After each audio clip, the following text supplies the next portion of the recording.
For today's test, I've come to a typical street full of ordinary houses, the sorts you see up and down the land.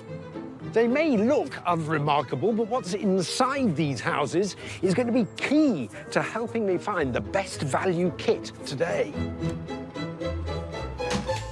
This house and its mirror image next door are actually part of Loughborough University, and they're packed full of technology all geared up to test devices like these fans.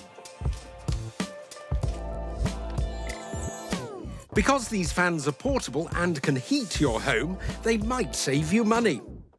They could reduce energy usage by warming up the room you're actually using rather than the whole house. But the question is, how much do you need to spend on one to get the best value product? First up is the premium option. The Dyson Pure Hot and Cool has a filter that can trap particles around 100 times smaller than the width of human hair, including pollen, mold and bacteria.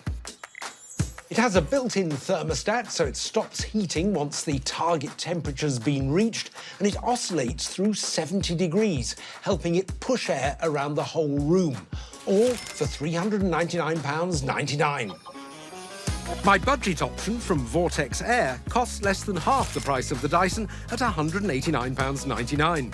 It also has a particle filter and comes with a 2-year warranty. Like the Dyson, it oscillates through 70 degrees and it claims to be energy-saving to boot. But how do those claims stack up in practice? To find out, I'm joined by Dr. Ben Roberts from Loughborough University, who's an expert in the energy properties of buildings. Ben, great to see you. Tell me about what you do here. Well, we've used these houses for over a decade now to do things like testing heating systems, heating controllers, cooling technologies, ventilation and smart meters. Excellent. Now, I'm interested in your first impressions of the two fans we're testing here. What do you think of this premium Dyson? Well, I really like the Dyson, the way you can adjust the tilt depending on where you're sitting. It's also got a really handy magnetic clip for your remote, so you never lose it. Now, let's move on to the budget Vortex Air. Well, the Vortex Air, it's less compact than the Dyson, and it hasn't got the same level of adjustability. The Dyson feels slightly more sturdy and the build quality is slightly better. So just on first impressions, I'd go for the Dyson, definitely. Well, I guess we need to put them to the test. Yes. Yes! Our first test will focus on the traditional use for fans, cooling you down.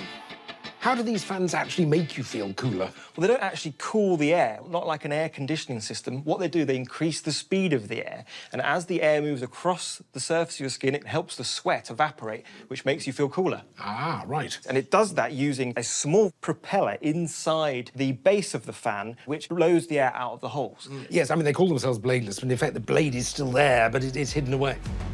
In theory, the faster these fans push out air, the better their cooling performance should be. So first, we're going to use this anemometer to measure the air speed.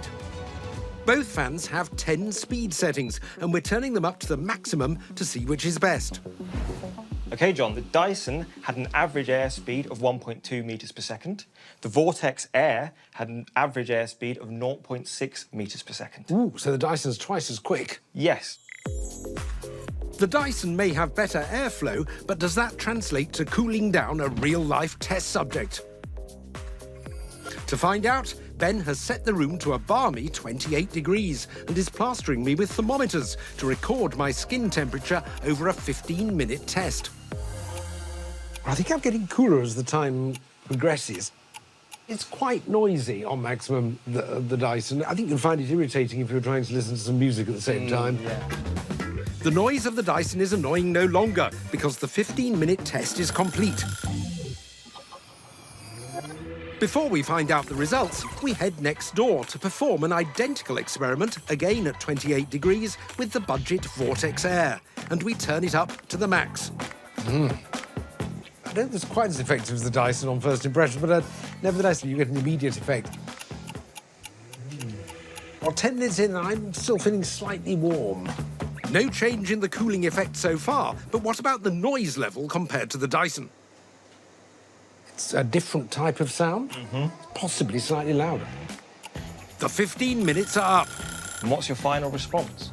It's interesting, I don't think the Vortex Air is quite as good as the Dyson, but on the whole, enough of me, I think, is cool enough But would how I felt be backed up by the temperature readings from the skin sensors?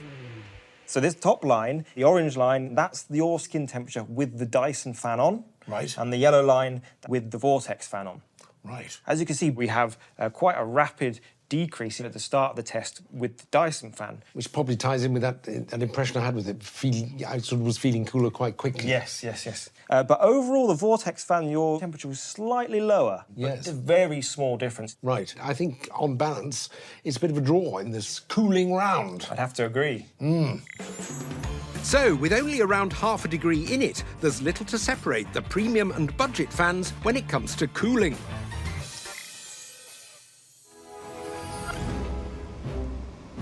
To first lower the temperature, Dr. Ben has installed these rather intimidating-looking air conditioning units. Oh, it's chilly in here. To get the ambient temperature down to 16 degrees for our tests. 21 is recommended for living rooms. You run the risk of increasing cardiovascular and respiratory diseases at 16 degrees. And also we get problems like mould growth, which in turn causes more respiratory problems. Right. So you want to get good, even temperature throughout the room. We'll be timing how long it takes to raise the air temperature around us to 21 degrees and measuring the electricity consumed. First up, the Dyson. So if you switch it on, I'll start the timer. Splendid. We're also measuring the temperature. The Dyson has ceramic heating elements built into the housing. There are 3 levels of output and we're using the maximum. The premium machine oscillates through a 70-degree arc to distribute the warm air around the room, and its air multiplier technology claims to produce a powerful stream of uninterrupted airflow. 21 degrees. OK, I'll stop the clock. So the Dyson took 40 minutes to raise the temperature in this room by 5 degrees, and that would have cost 38 pence in electricity. Right. Time to relocate to an identically sized room to see how the budget Vortex Air compares. Once again, the room has been cooled to 16 degrees. Right, let's start the test.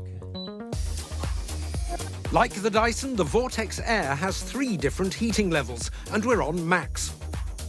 It also oscillates through 70 degrees, but has less heating power, with 1.95 kilowatts compared to the Dyson's 2.5. Oh, look. It's there. 21. The premium Dyson took 40 minutes to heat the room to the target temperature, costing 38p, while the Vortex Air took 50 minutes at a cost of 43p. So the Dyson takes 10 minutes less to heat up and 5p cheaper in terms of electricity. So, when it comes to heating, the Dyson is the winner.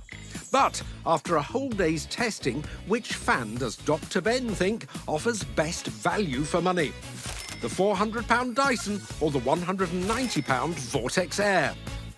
The results of the heating test, I'd say the Dyson was marginally better. It was a bit quicker to heat up, and it did so more cheaply in terms of your electricity cost. It'd be a very long payback time. Yes. And there's quite a significant amount to pay back. Yes, and we didn't see a massive difference in terms of the cooling performance either.